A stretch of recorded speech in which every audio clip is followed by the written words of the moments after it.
Happy Friday. What y'all got planned for the weekend? Type it in the chat. What are you doing this weekend? How are you spending your weekend? I hope you have some self care planned in there.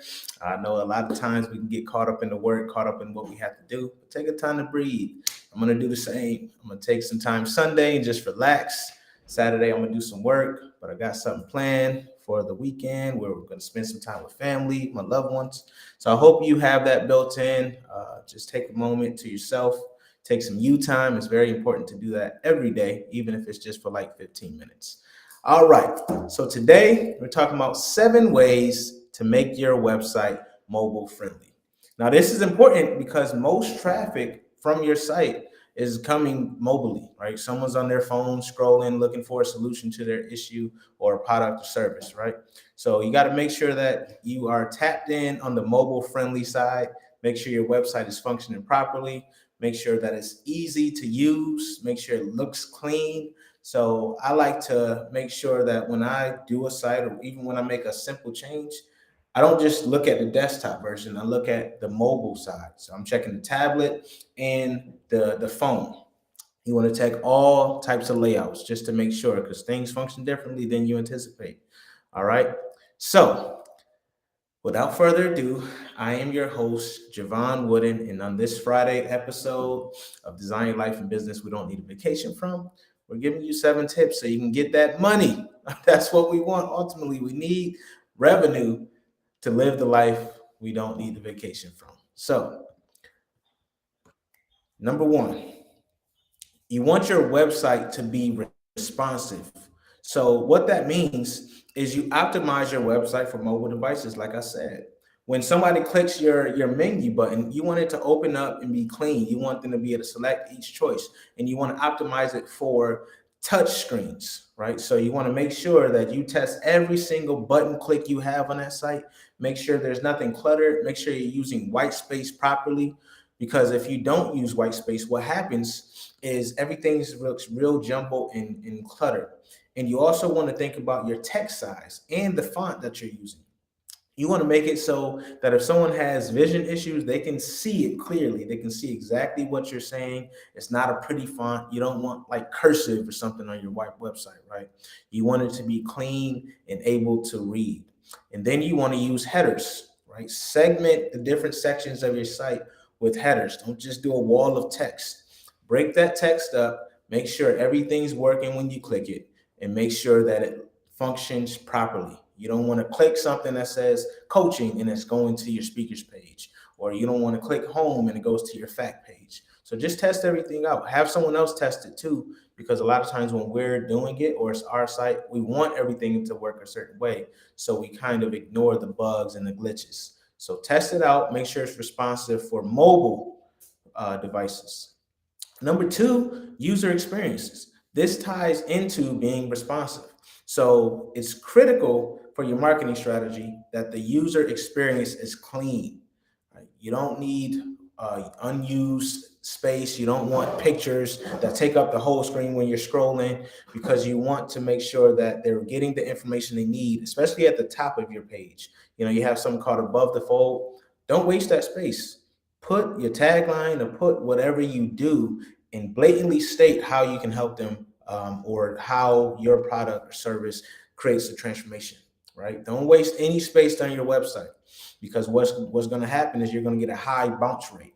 And that pretty much says someone visited your site, but they hop right back off really quickly, right? So you want to make sure your bounce rate is low. You want to make sure that people are staying on your page so they can get the information, especially your ideal clients, not just anyone, your ideal audience. All right, so responsive design, user experience is number two.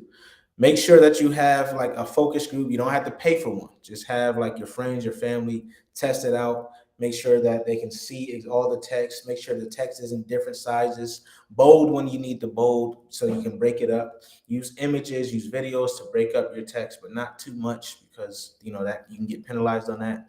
Your font size, make sure it's really like at least 16 so you can see it, so it's not squinting, right? If I have to squint, I got good vision. If I have to squint on your site, it's too small. All right. I'm just going to tell you like that, right? And then also make sure your load times are very, very short.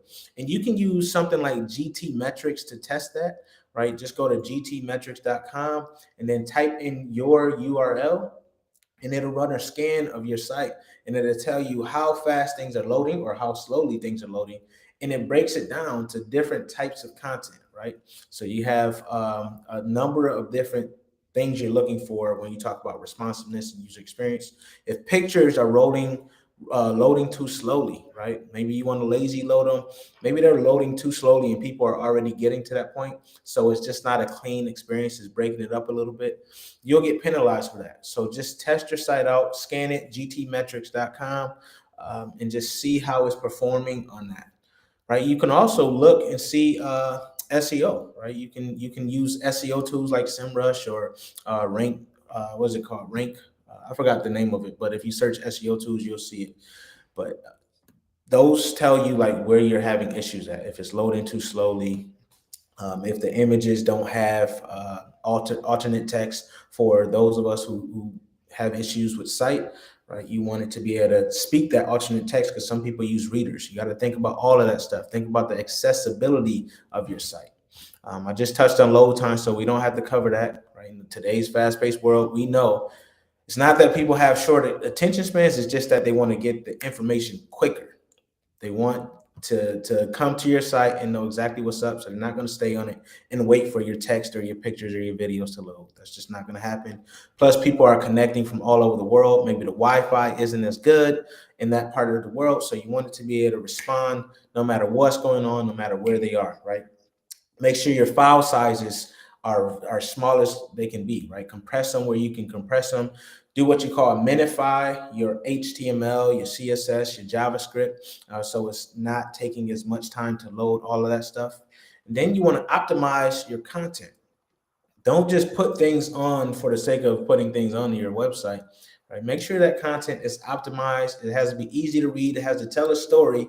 Has to convey your message. Right? We're not just posting things just because we want to have more words on our page. Actually, you want it to get the point across in as concise a way as possible. Make what you're saying succinct.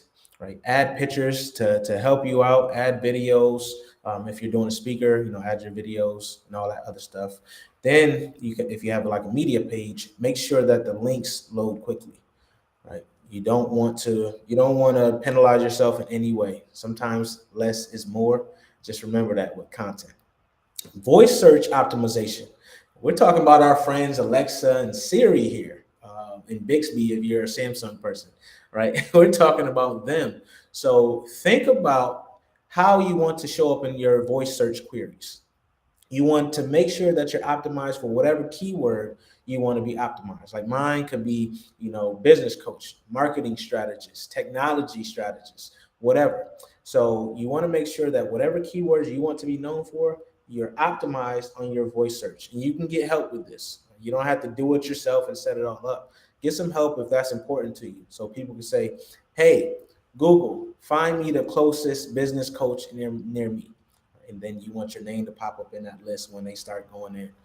So just think about the technical aspects, how you want to pop up, how you mark up your data, get someone to help you if you need help with that, because that's the way we're going. We're going where people aren't even typing anymore. They're just going to say, Alexa, find me this. Siri, find me this. Google, find me this. So think about it. You want specific call to actions. This is your next point. Specific call to actions. You don't want to confuse. A confused person will never take action. So do not confuse people. Make it plain what your call to action is. You want to make them prominent on your site, right? Hey, click this button, sign up today, right? Register today, apply now, whatever it is. Don't get cute. Say exactly what it is. You can say something like, yes, I want to change my life today, whatever you do. Just think about what the call to action is, but don't get too cute. Make it prominent. Keep them short. You don't need a long paragraph on what you need to do. Right? Make it easy to click, make it easy to see, make it easy to understand. Also, you want to consider the user's context. Right? Is it add to cart or are you buying? What are they doing when they click that button? Think about it. Optimize it for speed. Ensure that definitely loads quickly. You may not want to minify that just to make sure that that pops up soon as the website comes up. Right? You may not want to lazy load it or whatever. You may just want to make sure it comes up as soon as possible. The next one, mobile marketing tools. What is that? Well, you get text messages from somebody saying, hey, we have this new service. Hey, we have this new product. Hey, we have this event coming up. That's a mobile marketing tool. So text messages is great. People open text messages at about 90% of the time. Emails are about 20% of the time. That's a huge difference. But make sure you are getting the okay to text people. Don't just be texting randomly because that's called spam. And you can't get flagged for that. And what that does is messes up your reputation, which in turn messes up your SEO, which messes up the traffic, which messes up your money. So think about it, right? Make sure you're texting from a list. If you're doing mass text, make sure you got the okay for that. And then you have mobile apps. You can get white glove apps these days. You don't have to create your whole app. You can literally, like for me, I have a membership program, and the mobile app I use is Circle.